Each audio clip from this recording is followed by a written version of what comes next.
group of people who sat down here and said, what are we going to do with the old school when the new school is built? Back in 2013, one of the things that was facing us was the prospect of this building becoming a ruin, the roof falling in the middle of our village.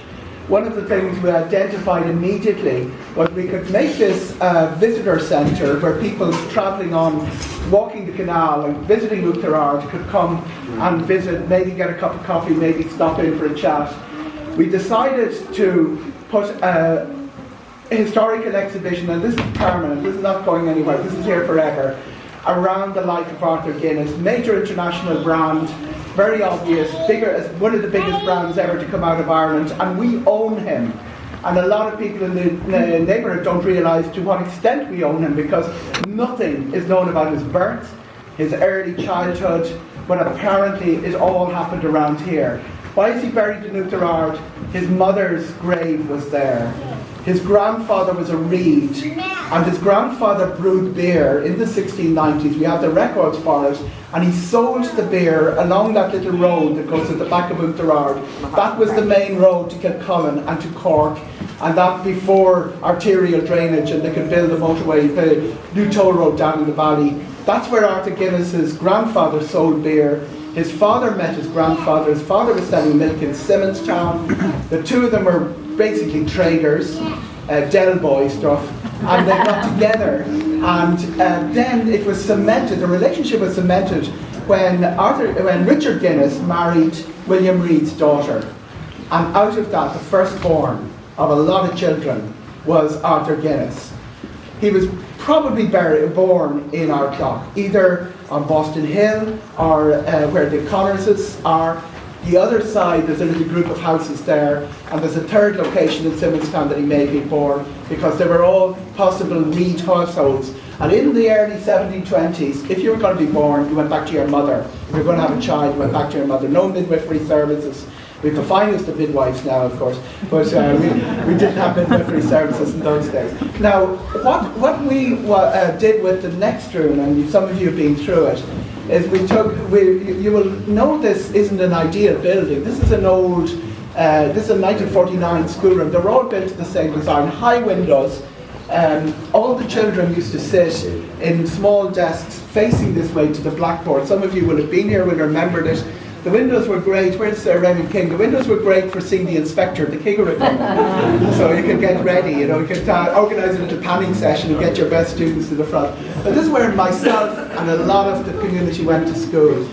What we are faced with was these two unsuitable rooms. So we turned this room into our meeting room, and we put storyboards. These are not about Arthur Guinness, this is about our amazing history. This place is dripping with history, because it was good land and the people who invaded Ireland all decided to stop here first.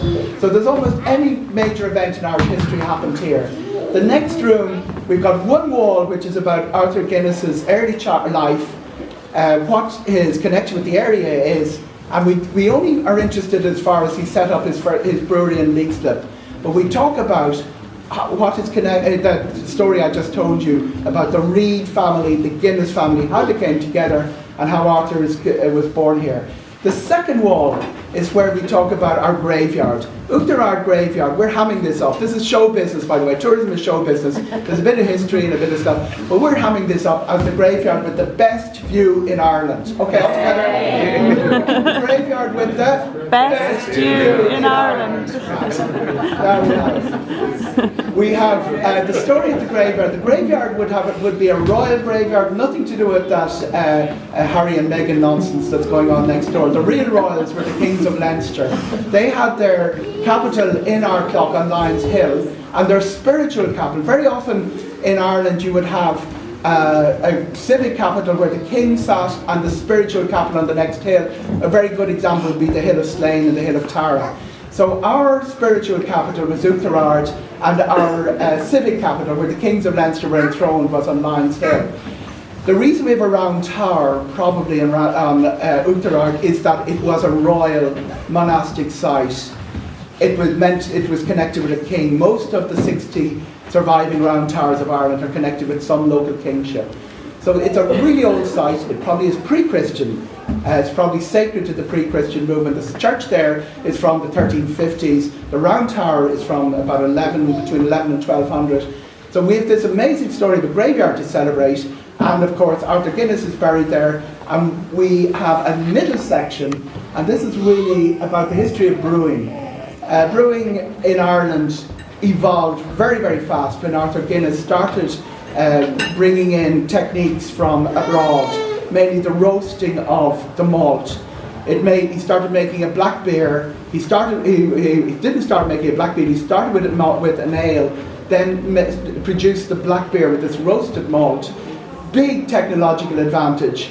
And within a few years, he stopped making ale and started doing the black beer that Ireland is famous around the world for. We have a little bit of that story there. We will have people, hopefully, coming on bicycles to see Arthur Guinness's grave, come down, and they don't really want to know about monastic Ireland, they want to know about beer. And we have a little bit of a story of how Ardclough has a place in the history of beer. Not just because he was born here, but because everything he learned in these fields. This was malting barley where it was grown. Malting barley nowadays, the capital is more or less in Athy. That's where most of the real action is, and in North Wexford and places like that. But we have a long history, long tradition of growing and making our beer here. White Church Monastery, there's nothing there but a graveyard. Beer was made there. The Ponsonby estate, there's something about the Ponsonbys there. They had their own brewer.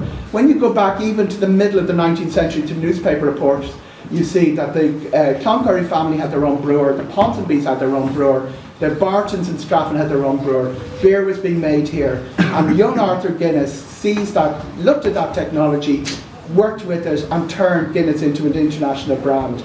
Another really important part of the Guinness empire is the canal.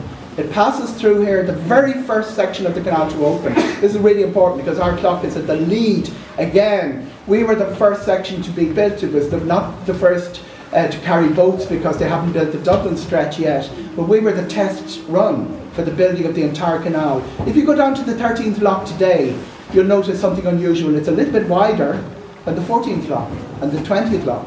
The reason was they were going to build a wider canal. So we were the first section to be dug. And when Guinness set up his brewery, the beer was brought by boat the length and breadth of the country. It was better beer than the locals, and he started competing with the local brewers all over Ireland. And Guinness grew and grew and grew because he could transport his Guinness in barrels through Ardclough. To every pint of Guinness served in Munster and Leinster came through Ardclough at one stage in our history.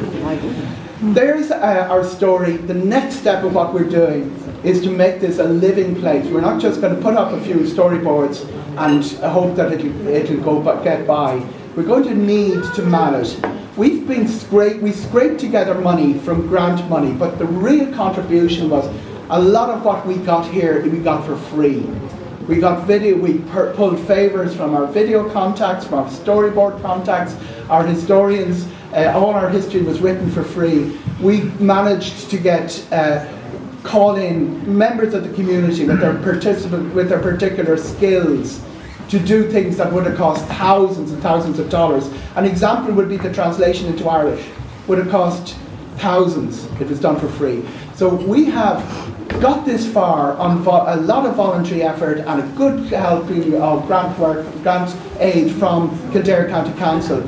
We can convince the people giving the grant aid to give us money if they see action on the ground, if they see a strong, active community working, building this centre up and keeping it going. We're going to need a lot of voluntary effort to keep it going.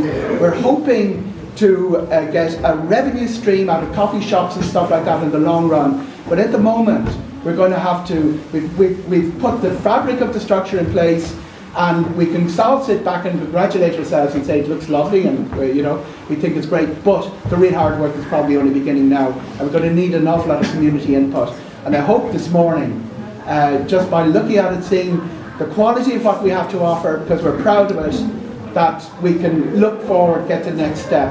And this isn't a group of, these are your neighbours doing this.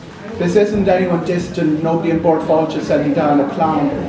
and it's going to continue to be a community effort with as much input. If we've got 2 ideas out of this morning to do different things, tell us this morning or bring it up afterwards, and we'll keep this a living, breathing building as it was when it served the community as a school, and now it's serving the community as a village centre. There might be somebody want to add on to do this, John Griffin or John Griffin. I suppose just one point, absolutely fantastic. Just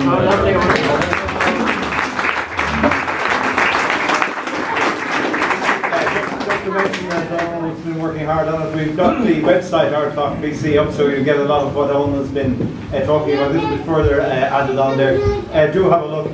And as Eoghan says, if anybody who can give us a few hours during the week, any week, to act as a help the guides and meet and greet people as they come in, we'd be delighted if we could get your names, and we'll nail it down into a schedule. But do have a look at the website, and thanks very much for all turning in, and great again, Eoghan, thank you.